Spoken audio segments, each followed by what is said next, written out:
everyone, welcome to Vedantu NCERT Solutions 11th and 12th. I am Anshana, your biology master teacher, and today we are going to discuss questions from the chapter called Plant Growth and Development, in which first question, define growth, differentiation, development, de-differentiation, redifferentiation, determinate growth, meristem and growth rate. Okay, so we need to define each and every term which is given here. Okay, so in which the first one is growth. What do you mean by growth? Growth is the permanent and irreversible increase in the size of an organ or parts or even a single cell. So let's take this is a cell. Okay, think this is a cell. This cell is undergoing growth. That means this cell is increasing its size. Okay, which is irreversible, permanent increase in the size. That means it is never going back to this size. So this cell is never going back to this size. So this is known as growth. Okay, so this growth is achieved by anabolic and catabolic process. That means there are many metabolic reactions, right? So there are many metabolic reaction happening inside the cell that leads to increase in the size of the growth. Okay, increase in the size of a cell. So that is growth. Okay, let's discuss the next one, that is differentiation. What do you mean by differentiation? Differentiation is the process by which cell from the shoot apical meristem, root apical meristem and cambium. So you know where the shoot apical meristem is present, right? So at the tip of the shoot. So if this is the tip of the shoot, here we can find shoot apical meristem and we can find here we can find root apical meristem, and cambium is present in between the xylem and phloem. Okay, so these cells undergoing cell division, right? So undergoing cell division and newly formed cells. So the meristematic cell undergoing cell division and producing daughter cells. These daughter cell undergoing differentiation. What do you mean by differentiation then? So this cell mature. Okay, these cells undergo maturation and it perform a specific function. Okay, it perform a specific function. That means the meristematic cell is becoming parenchyma, collenchyma, sclerenchyma, xylem or phloem. Okay, so these modifications are known as differentiation. Okay, next one is development. What do you mean by development? All changes that an organism undergo during its lifespan.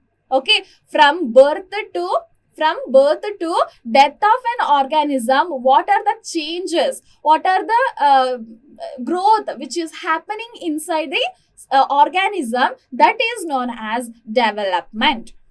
Okay, so next one is de-differentiation.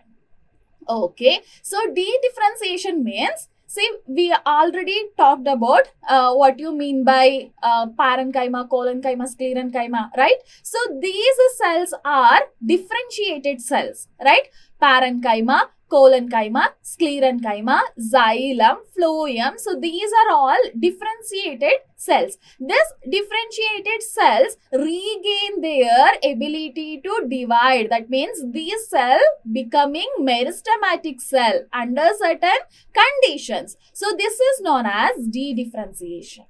Okay, so next one is redifferentiation. Redifferentiation means once de-differentiated cell becoming meristematic cell, this meristematic activity happen for a particular time period. It is never going to end in meristematic cell itself. Okay, so it is this cell again becoming parenchyma, collenchyma, sclerenchyma, anything, means permanent tissues. It is becoming permanent tissue after the certain period of time. Okay, so that is known as redifferentiation. Okay, so it is a process by which de-differentiated cell mature and lost their ability to divide. That is known as redifferentiation. Okay, so next is determinate growth. Okay, what do you mean by determinate growth? See, like human beings, we are all grow at to the particular age. Okay, after that we won't grow lengthwise, right? So that is known as determinate growth. So determinate growth is a type of growth in which growth stop after certain phase. But for a plant, okay, but for a plant or trees will grow until their death. Okay, so that is different thing. Okay, that is known as undeterminate growth. But determinate growth means what? They stop their growth up to a certain level. Okay, so after which there is no growth at all. So that is known as determinate growth.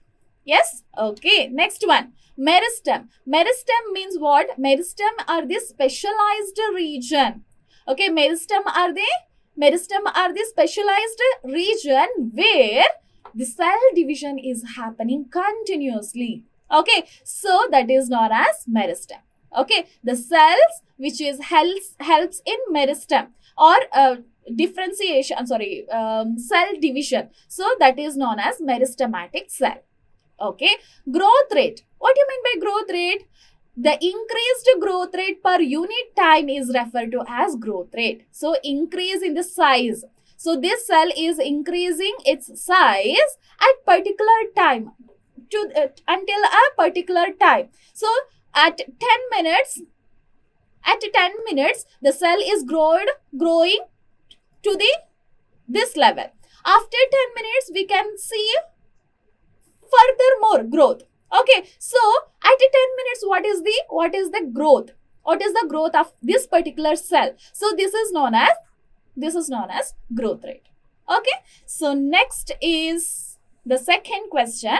What is the second question? Why is not any one parameter good enough to demonstrate growth throughout the life of a flowering plant? Okay, see how we can measure a growth. How we can measure a growth? By measuring the protoplasm of a cell, right? So we have to measure the protoplasm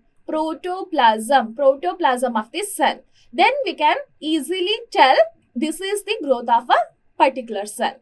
But this is very difficult to do that, right? So cell is a very minute thing. So in that cell, how much growth is happened for a period of time, that is very difficult to identify. That's why we have various other parameter like see length. Okay, difference in the length, area, volume, cell number. Okay, so these are the other parameters to identify the growth. But for a plant, there are many parameters to identify the growth. That's why it is very difficult for a plant to flowering plant to identify the growth rate. Okay, next question. Describe briefly arithmetic growth, geometric growth, sigmoid growth curve, absolute and relative growth rate. Okay, the first one is arithmetic growth. Okay, what do you mean by arithmetic growth? See here, this is a meristematic cell. Okay, this meristematic cell is undergoing cell division. Okay, so there are two cells are formed in which one cell undergo differentiation, one cell is meristematic cell. So this meristematic cell is again undergoing cell division and produces a cell. Okay, so this is differentiated cell, already differentiated cell. This is the one, and a newly formed cell also undergo differentiation. Okay, so this is the meristematic cell. So this meristematic cell is again undergoing cell division. Okay, is this clear for you? Yes. So this is known as, that means a permanent cell, a permanent increase in the size which is having a linear. That means when we take a graph of this particular growth, we can find a linear growth. Okay, so this is arithmetic growth. Okay, next one is geometric growth. So in geometric growth, what happens? See, this is the meristematic cell. This meristematic cell undergo cell division. So these two cell also meristematic cell. This undergoes cell division and produces 4 cell. Okay, so each of the cell is having meristematic activity. So this undergoes cell division and produces numerous cells. So this is known as geometric growth. So here we can find a sigmoid curve. Okay, so or S-shaped curve. Yes, so here we can find a lag phase or exponential phase and also a stationary phase. Okay, this is about geometric growth. Yes. Okay, the next one is, okay, one more thing is there now. What is that? That is sigmoid growth curve, right? So what is sigmoid growth curve? See, here we can find in the geometric growth rate, we can find a S-shaped curve. So that is known as sigmoid curve. Here we can find a lag phase where the growth is slower. Okay, and next we can find a exponential growth when the resources are unlimited, or when we get a favorable condition. What happens? The growth is exponential. Okay, so after that, when the resources is almost at the end, so where we can find a stationary growth. Okay, so this is known as sigmoid curve. Okay, the next one is absolute and relative growth rate. So absolute growth rate means the net growth per unit time. Okay, so the net growth per unit time is known as absolute growth rate. So here 10 minus 5 centimeter is equal to 5 centimeter. 5 centimeter is the absolute growth rate. Okay, so next one is relative growth rate. The growth rate per unit time per unit initial growth. Okay, the growth rate per unit time. Okay, unit time per unit initial growth. So that is known as relative growth rate. Okay, so let's discuss the next question, that is list 5 main groups of natural plant growth regulator. Write a note on discovery, physiological function and agricultural or horticultural application of any one of them. Okay, we need to tell what are the plant growth regulators or phytohormones. Okay, there are mainly 5 phytohormones which is present in the plants. So auxins, gibberellic acid, cytokinin, ethylene, abscisic acid. So these are all phytohormones, or it is also known as plant growth regulators. Okay, let's discuss about auxins. Okay, so anyone they have asked, so let's discuss about auxin. Okay, auxin is a phytohormone which is discovered by Charles Darwin and Francis Darwin. So these two scientists identified auxins. How they identified? Say these two scientists were working on canary grass. Okay, so canary grass, they both are working on canary grass. So they kept this grass under dark place. Okay, so under dark place. So when a light is entering into the dark place, so to the direction of light, the canary grass started to grow. So this is known as phototropism. So this phototropism is induced by some chemicals. They started to find out that chemicals. Finally, they got the answer. That answer was auxin. Okay. Finally, F.W. Wendt, the scientist called F.W. Wendt, who isolated auxin from the oat seedling. Okay. Next, physiological function. Okay, physiological function. They control plant growth. Okay, cell growth. Next, they causes phenomenon of apical dominance. Okay, so apical dominance means it increases the length of the plant. Okay, so it reduces the lateral growth and increases the apical growth. Okay, so that is known as apical dominance. And next, they control division in the vascular cambium as well as xylem differentiation. Okay, so next one is they also induces parthenocarpy, and next they prevent abscission of leaves and fruits. Okay, these are the physiological function of auxin. Okay, next horticultural application. So they help in initiation of root in stem cuttings.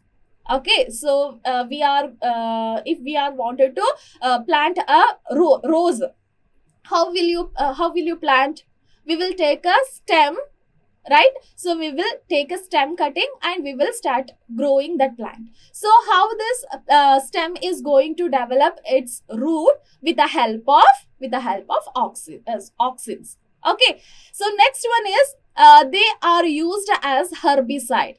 Okay, so there is a synthetic auxin that is known as 2,4-D. Okay, so this 2,4-D is a weedicide. Okay, these weedicide kills the dicotyledonous plant. Okay, so they also induces parthenocarpic. That means without a seed, the ovary is developing into fruit. Okay, so without fertilization, the ovary is developing into fruit, that is known as parthenocarpy, that is seedless plant. Okay, seedless fruit.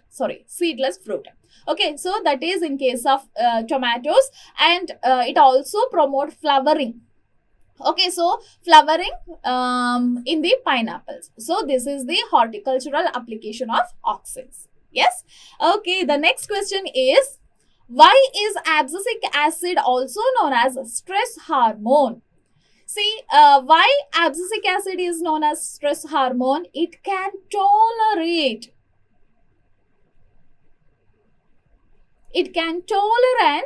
various stress. Okay, various kinds of stress. So hence it is known as stress hormone. Yes. Okay, next one. Both growth and differentiation in higher plants are open. Comment. Okay, see, think this is a plant.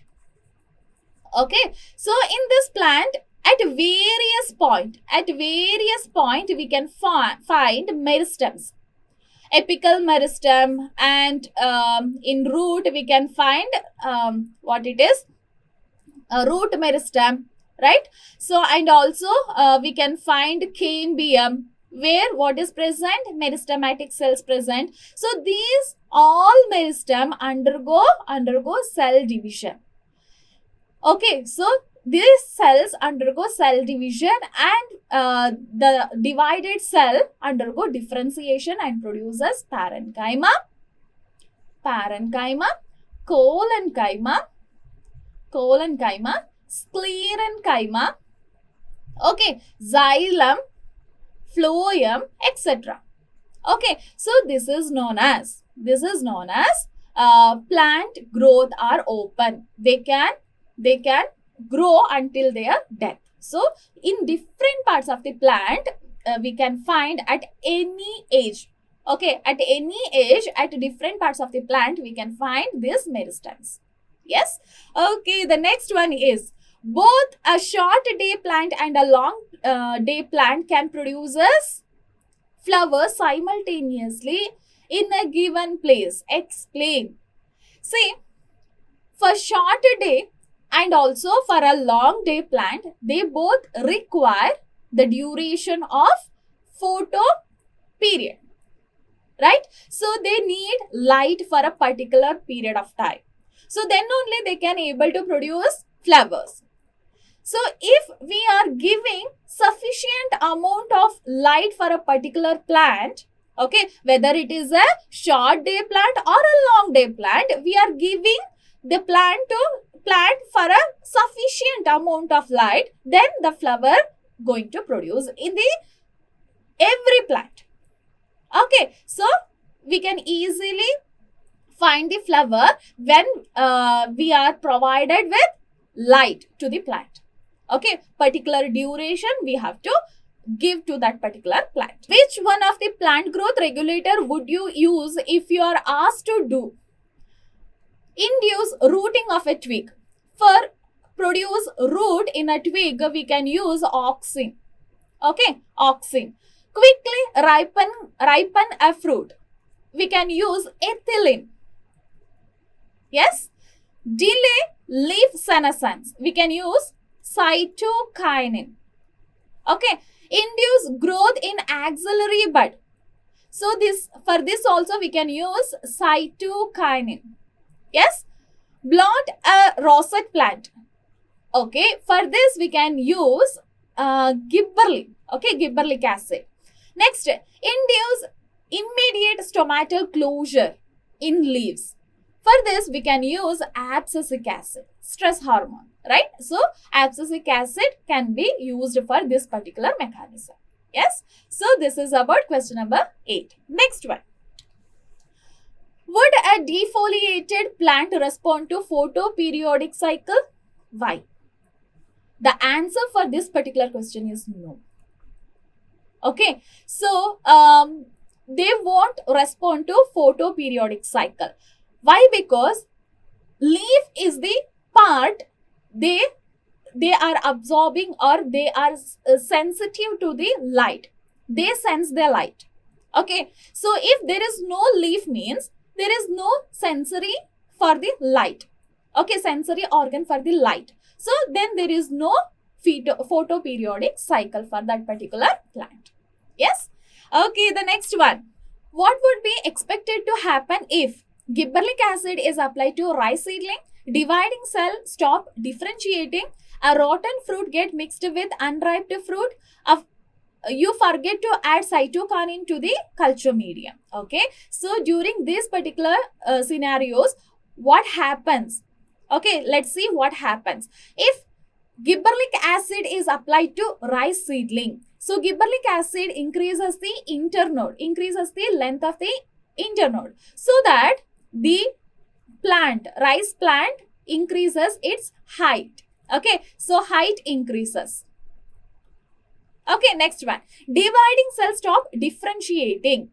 What happens if dividing cell is not getting converted into parenchyma, collenchyma, or sclerenchyma? Then there is no stem, right? No stem, no root, or even no leaf, etc. Okay, so next, a rotten fruit get mixed with unripe fruits. So there is a raw fruit in which we have kept a rotten fruit. This rotten fruit produces ethylene. That ethylene helps unripe fruit to ripen. Okay, so unripe fruit ripen fast. Okay, next one. You forget to add cytokinin to the culture medium. Okay, so cytokinin helps in increases the speed of cell division. When we are not adding cytokinin, then there is a slowdown of the reaction. Slow down the reaction. Whole reaction will be slowed down. Okay, so these are all the questions from the plant growth and development. Hope you have understood each and every concept. If as, please like the button, share it to your friends and subscribe. Thank you all.